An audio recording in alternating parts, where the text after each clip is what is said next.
I used to kill a workout and then cancel it with fast food. This is part 2 of the video series Back on Track. If you have fallen out of your routine or you wanted to start your health journey, I'm talking about it in the next couple of videos to really encourage people who really want to lock in and change their life from the inside out. So let's get right into the video.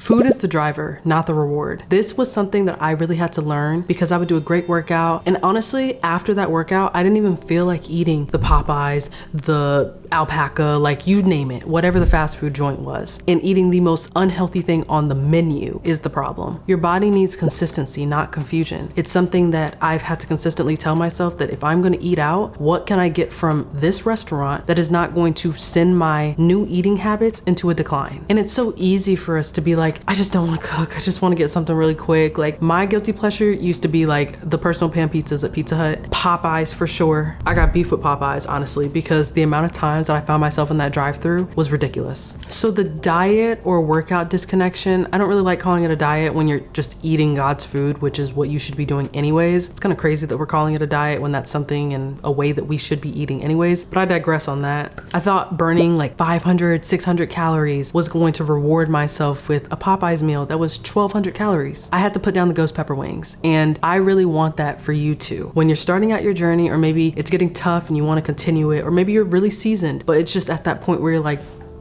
maybe it's okay. It is okay every once in a while. I'm not gonna sit here and tell you just eat celery sticks for the rest of your life every day, all the time. But it is important that you have a 80-20 diet. So 80% you're eating God's food, it's whole foods, it's good, it's great meats, it's nuts, it's all that. Then the other 20% is when you're feeling like you want some ghost pepper wings at Popeyes once a month, not once a week, once a month. And the gag is when you start working out and eating more of God's food, you are going to want that less. Quick story time, I had stopped eating Popeyes. Me and my boyfriend, we were going hard at the gym. I was finishing up my 75 hard. I was finishing trying to get more water intake, and he was on his journey, and we were just in it to win it. We got Popeyes one night because we were not feeling like wanting to cook or do anything. When I tell you all I tasted was 3-day-old canola oil, I gave him the rest of my ghost pepper wings. He didn't taste it as much, but I truly could not even stomach the food. It made me sick.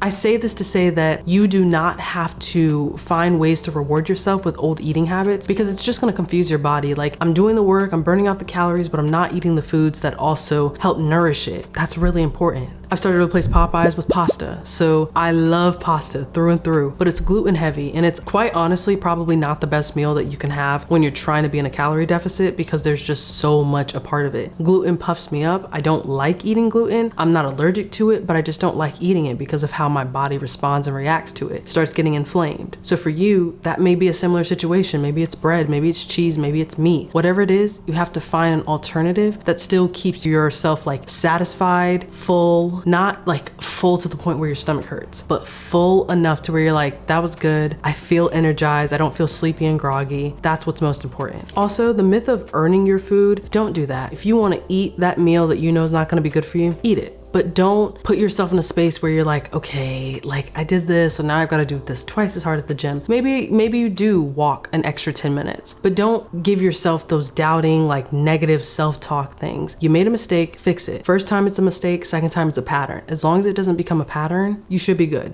Skipping meals, binge eating, all that stuff, fast food convenience, it does not yield good habits in the long run. I know we've talked a lot about like changing your diet, adding more of God's food, but truly, if you tell yourself every week, I'm gonna get something that's unhealthy, your body's going to eventually be like, oh, this is fine. We know on Fridays, we're gonna eat like this. I can have my cheat meal. Yes, but break it up. It shouldn't be every Friday. Maybe it's once a month and it's on a different day. Maybe it's on a weekend. Maybe it's on a weekday. Maybe it's during a lunch. Like, you have to give yourself that healthy reward system, not the one that's like, okay, I'm not gonna eat anything all day and then at 10 p.m. you're eating everything in the fridge. It happens to us, but you just have to learn how your body works and replace it with things that you think it needs with what it really needs. That was honestly my aha moment, where I was like, okay, when I finish a workout, then eat terrible food, my body doesn't like it. So the only way that I stay away from bad food is to continue working out. Whatever that looks like, putting in a sweat. I'm not going to want to eat off what took me so much to lose in that workout, in anything that I'm doing. What I eat now and why it works for me, you could be different, but just some food for thought. See what I did there?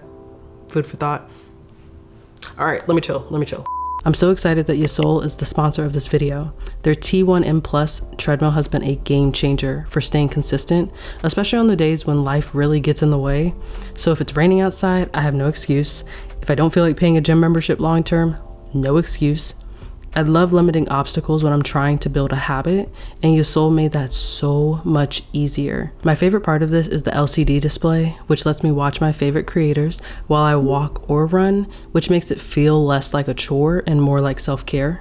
So if the gym feels intimidating or inconvenient and you're ready to take the first step, I've got you. Check the link in my description to use code PARTY1 for an exclusive discount on your purchase.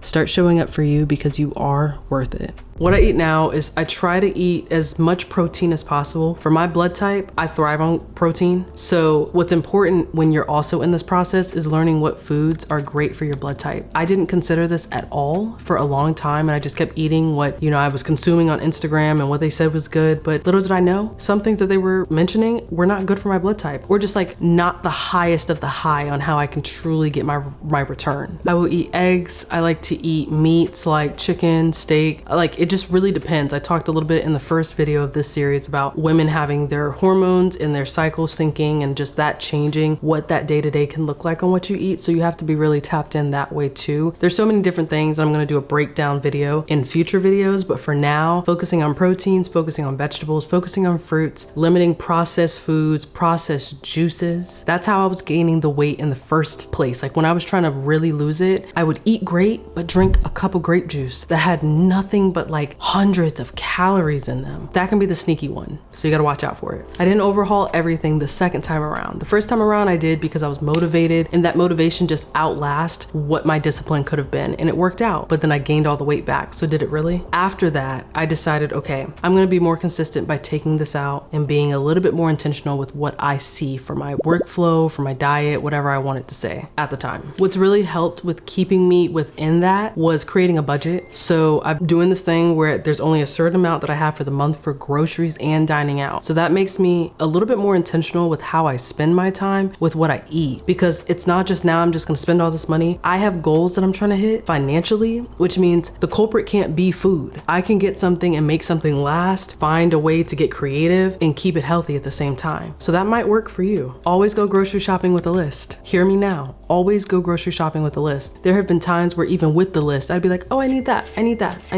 Didn't need it. It went bad and I threw it away a week later. So stick to your list. It can really change things for you financially and physically. Hot take, while I've talked about fast food being something that you shouldn't gravitate towards, it's not really the enemy. It's the lack of awarenesses. If you like Chick-fil-A or Popeyes or McDonald's or whatever, plan it. Don't let it be an impulse buy. That's essentially the point of not letting fast food take and run over your life. You have to have that control, because that discipline is going to show up with the way that you show up in the gym, you show up at work, you show up in your social circle, you show up as like anything. So that discipline is really the root cause, and then you start seeing everything else flourish. One thing that I'm really trying to dive deeper in more in my faith, you know, me and God, we rock like this. Self-control is a fruit of the spirit, or at least I'm learning it to be more and finding ways where it ties into other fruits of the spirit. And when you can get a really good grasp on how your life can be when you're not controlled by something, it changes everything. Gluttony is one of the 7 sins. If you're not familiar, look it up, ChatGPT it, the 7 sins in like a biblically aligned way. And I didn't realize a lot of the major holidays that Western America celebrates has something along that biblical principle. Gluttony, Thanksgiving. Excess, so wanting so much, like an insane amount, Christmas. Like that's more of a hot take for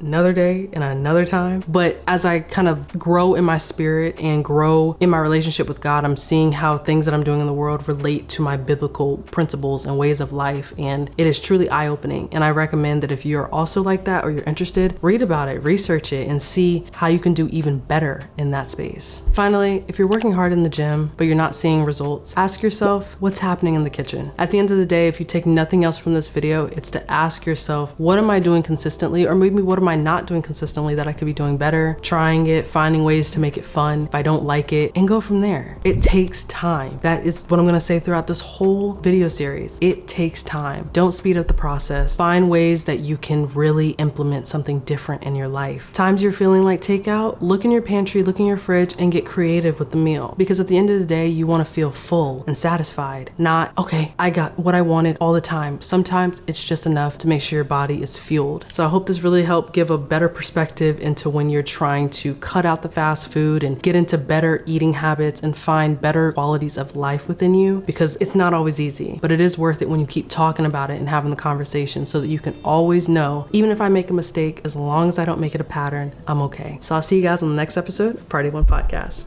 Peace.